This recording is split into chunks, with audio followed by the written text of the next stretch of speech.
খালেদা জিয়াকে নিয়ে বাংলাদেশে হয়তো বায়োপিক বানানো হবে কখনো। সেই বায়োপিকে ফাতেমা বেগমের ঠাঁই হবে কিনা কে জানে, কিন্তু অবশ্যই খালেদা জিয়ার পাশাপাশি ফাতেমা বেগমকেও প্রাসঙ্গিক করে তোলা উচিত।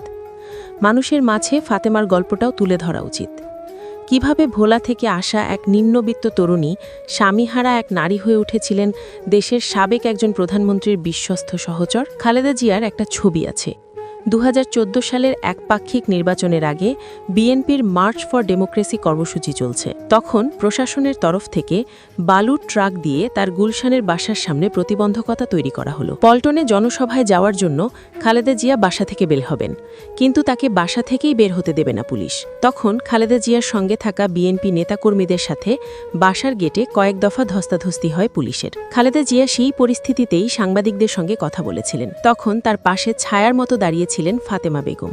ধাক্কাধাক্কির মধ্যে তার পুরো মনোযোগ ছিল খালেদা জিয়ার দিকে। তার ম্যাডামের গায়ে যেন কোনো আঁচড় না লাগে। ওই 5-10 মিনিটের সময়টা আসলে ফাতেমার সারা জীবনের গল্প বলে দেয়। 2009 সাল থেকে খালেদা জিয়ার গৃহকর্মী হিসেবে কাজ করছেন ফাতেমা।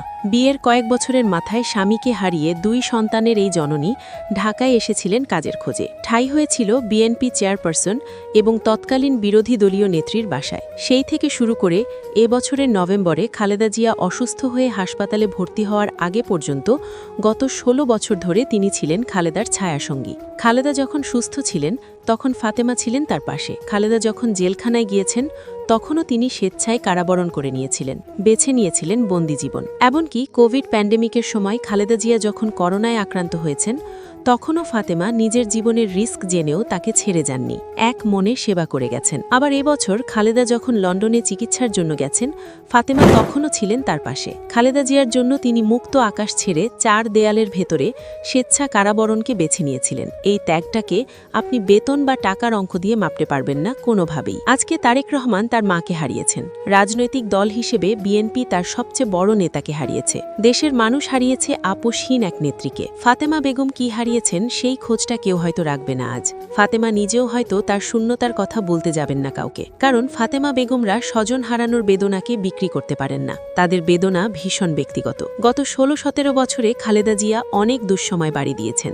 জিয়া পরিবারও খুব খারাপ সময় পার করেছে। ফাতেমা বেগমের মতো মানুষেরা সেই দুঃসময়ে লয়ালিটির সর্বোচ্চ প্রমাণ দিয়েছেন। আমার মতো আপনারাও জানেন ইতিহাস এই মানুষগুলোকে মনে রাখবে না। বিএনপি ক্ষমতায় গেলেও ফাতেমা শত শত কোটি টাকার মালিক হবেন না। তাই ফাতেমাদের গল্পগুলো জানা জরুরি। ফাতেমা বেগমদের গল্পগুলো বলাও এজন্য জরুরি। খোঁজ নিয়ে জানা গেছে ফাতেমা নাকি ম্যাডামের শোকে বারবার মূর্ছা যাচ্ছেন, তার কথা বলার শক্তি নেই। ফাতেমার 2 মেয়ে এখন তাকে সেবা যত্ন করছেন। কঠিন সময়ে শুধু শারীরিক পরিচর্যাই নয়, একজন কেয়ার গিভার হিসেবে ফাতেমা খালেদা জিয়াকে মানসিক ও আবেগিক সমর্থন জুগিয়েছেন, যা দ্রুত আরোগ্যের জন্য অত্যন্ত জরুরি। দুঃসময়ে, কঠিন সময়, রোগ শোক কিংবা বন্দিত্বের মুহূর্তে ফাতেমা নীরবে নিঃস্বার্থভাবে ছায়ার মতো ছিলেন বেগম খালেদা জিয়ার পাশে, যা পারেনি খালেদা জিয়ার ছেলে, পুত্রবধূ বা কোনো রাজনৈতিক নেতা। কথাটি আবেগী হলেও কেউ কেউ সামাজিক যোগাযোগ মাধ্যমে দাবি তুলেছেন ফাতেমা অথবা তার পরিবারের কাউকে যেন ধানের শীষের মনোনয়ন দেওয়া হোক। কেউ কেউ আবার দাবি তুলেছেন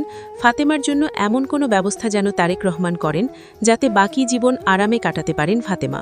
সুপ্রিয় দর্শক, আপনার কি মনে হয় ফাতেমাকে কি বিএনপির উচিত নয় বড় ধরনের আর্থিক সাহায্য করা? কমেন্ট বক্সে জানিয়ে দিন আপনার মতামত। এর মধ্যে আপনারা জানতেই পারলেন যে বেগম খালেদা জিয়া যখন জেল খেটেছিল তখন তার সাথে জেল খেটেছিল এই ফাতেমা। এই ফাতেমার জীবন কাহিনী জানার পর সকল মানুষ অবাক হয়ে যায়, কারণ এমন সেবিকা পাওয়া মুশকিল। যখন জেলের মধ্যে মানুষ গেল তখন তার সাথেও সে গেল। কথা আছে না, দুঃসময়ে যে পাশে থাকে সেই সবচেয়ে বড় আপন বন্ধু। ভালো সময়ে তো মানুষ পাশে থাকে, কিন্তু খারাপ সময়ে কজন মানুষ পাশে থাকে? খারাপ সময়ে তো বেশি মানুষ পথ কেটে এবং সাথ ছেড়ে চলে যায়, কিন্তু এই ফাতেমা বেগম খালেদা জিয়ার লাইফ ছেড়ে তিনি চলে যায়নি। জানলে অবাক হয়ে যাবেন, যখন হাসিনা সরকার তিনি একেবারে খারাপ কষ্টের মুখে দিয়ে একেবারে নির্যাতনের উপর নির্যাতন চালিয়েছে খালেদা জিয়ার উপর, তারপরেও তিনিও কষ্ট করেছেন এই ফাতেমা। তিনি তারপরেও তাকে ত্যাগ করেনি। বলা হয়েছিল তুমি তাকে ত্যাগ করে নিন, আওয়ামী লীগের পক্ষ থেকে তোমাকে পুরস্কার দেওয়া হবে, তিনি সেটাও গ্রহণ করেনি। বন্ধুরা, এই ফাতেমার পক্ষে আপনার কি মন্তব্য? আপনার কেমন মনে হয় মানুষটি কেমন? তিনি বিএনপি হয়ে যদি নির্বাচনে দাঁড়ায় তিনি কি জিতবেন? অবশ্যই মানুষটি সম্পর্কে কমেন্টে লিখতে ভুলবেন না। ভিডিওটি ভালো লাইক করবেন, কমেন্টে জানিয়ে দেবেন। ধন্যবাদ, নিজের খেয়াল রাখবেন।